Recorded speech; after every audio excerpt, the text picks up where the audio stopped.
YTPC, Uncle Butter UB Piper coming back at you all from beautiful Adams County, Pennsylvania, and my back porch. This is going to be a VR to Old Bearded Bristol.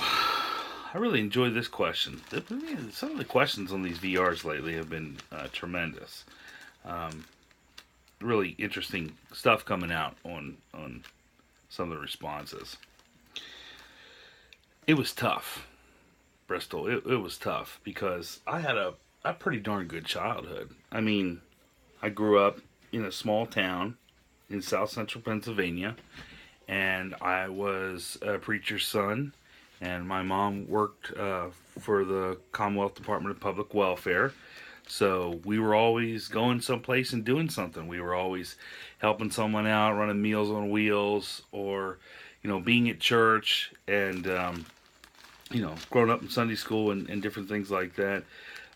We had a very active youth group, and I say one of the coolest memories that I had as a child was the fact that my dad, during confirmation class that he would run every year with the kids that were 10 or 11 years old, was he would do this comparative religions thing with them and with us, and when I went through it as well.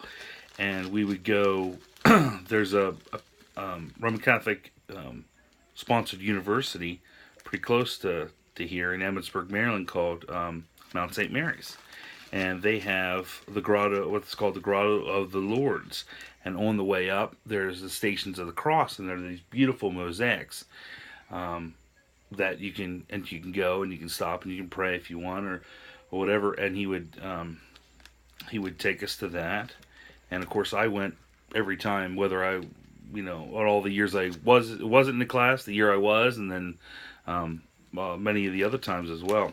That was really neat that we got the chance to go there to kind of explain the difference between Roman Catholicism and being a Protestant, since we grew up in the United Church of Christ, which is of course the union of the old Reformed and Evangelical churches. Pretty mainstream Protestant. That was really cool to go see that. But really the thing that really grabbed me hard when I was a real kid, and I close my eyes, I can just see it.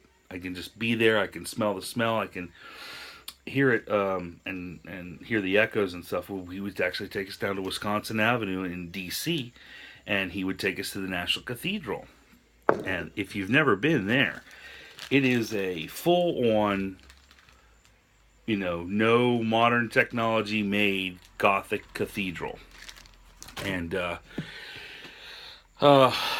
it was astounding to see that as a child. That really had a big impact on me because, so our little town church here, he was a minister of two churches, a small charge, the United Church of Christ. They were just plain Jane churches. I mean, nice buildings, old, both about 150 years old. But then you're standing there as a kid and you're like, oh my God.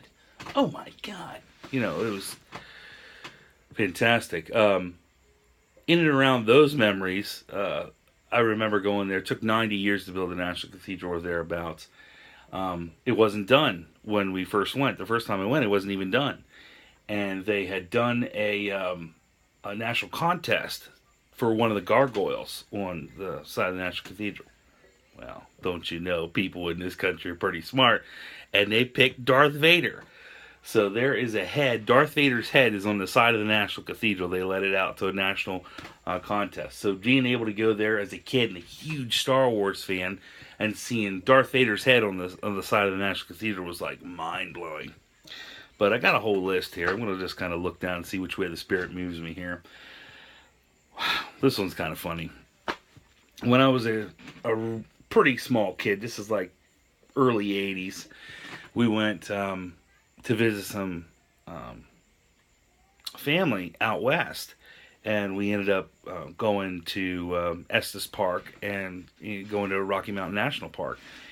And like any kid that's that old, you're just going to run around and be a crazy idiot. And I was getting close to the edge. sheer cliff, hundreds of feet to your death. And this is still when I was old enough that young enough or old enough, however you want to say, I still had Oshkosh bagoshes on and little bib overalls. And I was getting close to the edge. I was getting close to the edge. I was getting close to the edge and close to the edge. And my dad said, "Come on, Fred, get back, get back, get back, get back, get back." You know how you just scream at kids and they all of a sudden are deaf. So I just defied him and I went right to the very edge. And all of a sudden, I felt like I was falling over the edge. Felt like I was falling over the edge. My dad had ran up behind me, and thank goodness, he grabbed a hold. He grabbed a hold of those Oshkosh bagoshes, and he slammed me over the cliff.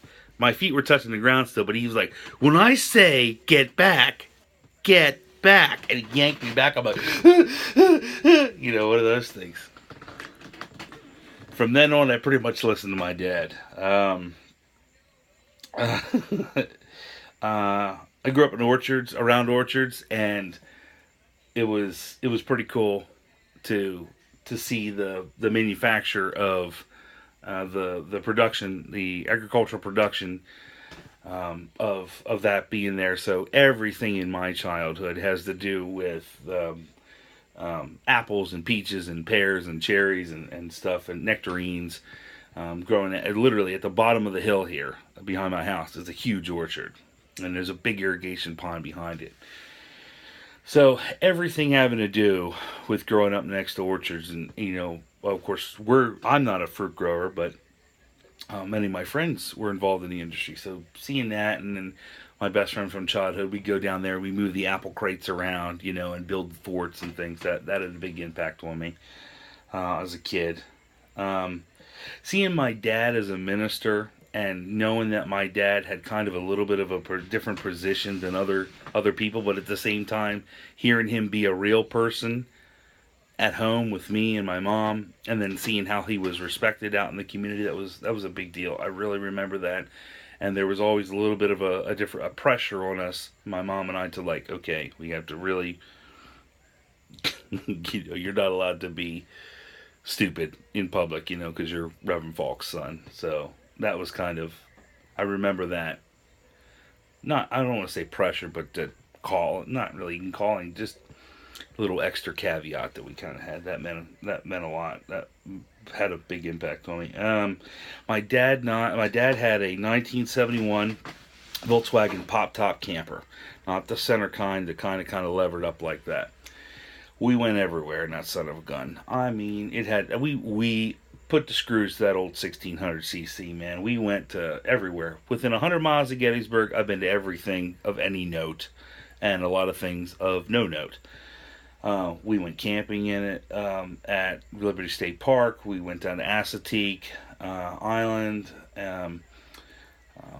We went to Johnstown. We went to Altoona. We went to many of the state parks in Commonwealth of Pennsylvania here. You camped in many of them. It was great because you just roll up and it's all self-contained. You just plug it in, and then I would sleep in the loft and my dad would sleep downstairs. Just father-son bonding time, camping.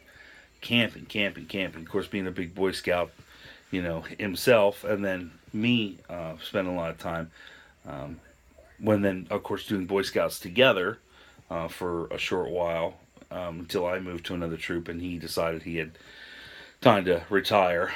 That had a big impact on me, being a Boy Scout and camping with my dad. That kind of, I don't know if it showed me that he could really explore and be adventurous. Here's a man that is in the house writing a sermon, reading, all about theology all day long, every day, kind of a formal profession, like, being a doctor or a lawyer. There's a same amount of study as being a theologian, and you just, what kind of juxtapose what you're reading with what the word says, with what the congregation needs and what his family needs and stuff. It was good to see him just let loose and be adventurous. And we're going here today, son. We're going here. and we'd always have fun, and we'd have a great time. And my dad, one of the places that we went, we would go to Ocean City, and we would do the area, but we would stay north of Maryland, and we would be actually in Delaware State Park, Delaware Shoreline State Park, which is a fantastic place. I've since got to go back and take both my kids there and whatnot. Well, actually, I don't know if Charlotte was there yet. I can't remember. Shoot, definitely Chip though. Anyway, going there, and my dad didn't like the sand, but he would still get in. We were, we're always been ocean people. Like, let's get in the ocean, let's jump in, whatever. Being at the ocean, flying kites with my dad, that had a wonderful memory. I feel like I'm a little heavy on my dad here. I'm going to throw in a mom memory. My mom worked, like 7 to 4 Monday through Friday, and she'd be home. Wouldn't see her. She'd already be gone by the time I went to school, and then she'd get back. We'd have dinner, and then she would be kind of like, ugh, done for the day. She'd always cook a nice meal. We sat down and had a family meal every night of my childhood, just the three of us and whatever animals were sniffing at the table. But on Saturdays and Sundays, it was adventure time. It was adventure time with Mom. And Mom and I, we had an old, she had a powder blue, like 1984 Reliant K. And it was a K car. And it was like, used car when we got it. And my dad had a Plymouth Horizon hatchback back in those days. And we would just go everywhere. My mom was like, hey, heard about this good restaurant? Let's go. Just her and I and my best friend from childhood, we'd go. She was always big on crafting stuff. Like, you could always get her to buy you something if it was going to be creative, if it was going to be drawing, if it was going to be painting, if it was going to be beadwork, if it was going to be leather work, if it was going to whatever, it was could be creative. Boom! It was definitely something that my mom was willing to be supportive of. So Sundays and Saturdays, Saturdays really with Mom, but probably the biggest of all memories that really shaped my childhood was the fact that my dad loved to go to the movies. Loved to go to the movies. He'd get home. He had 2 services on every Sunday morning, starting at 8 a.m. and he'd go like 8 to noon. He'd come home, pop his collar. A lot of times he'd just go down to a t-shirt or whatever, and black pants and shoes on, and we go sit in a movie theater and go see we go see a matinee on Sunday. I bet you I've seen from about 1985 till about 1998 or 2000. I bet you saw every major movie that came out. Everything. It was just something that he loved to do. He loved to go to the movies. He loved. And I have a great affection for going to the movies. In fact, when the new Star Wars came out, Episode 7, I took Chip, my son wasn't even a year old, and I stood in the back and held him so he could say that the first movie that he was ever in was Star Wars, because I'm like that.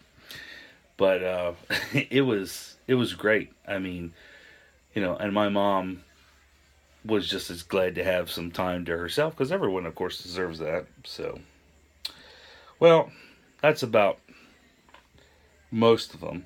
I got to most of them. But I think overall, I just had a really nice childhood, and I had very good parents.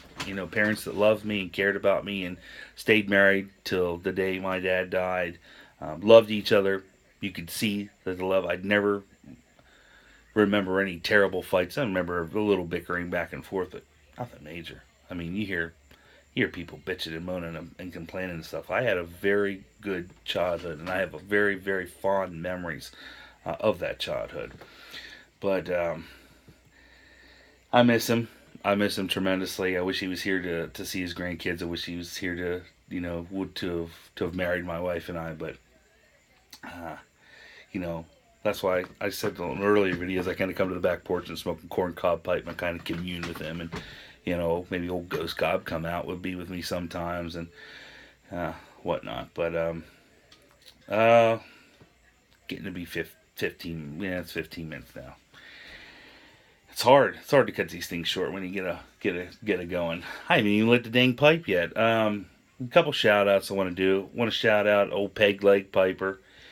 Um, Want to shout out Lonnie in SoCal. Want to shout out Scotty P. Uh, who else I want to shout out? I want to shout out not Luke of the Cave, Mom of the House. I want to shout out Mom of the House, and also her able assistant Belle of the House as well. And who else do I want to shout out? Vi the Samurai. I want to shout out him. And I want to shout out Andy Nom the Tube. And of course, Nika. And I want to shout out Renzi. We're praying for you, old boy. We're hoping the best. Glad you're back doing what you love to do. So with that, if you find yourself in situations that you can't help or fix, try not to hurt them. Till then, talk to you later.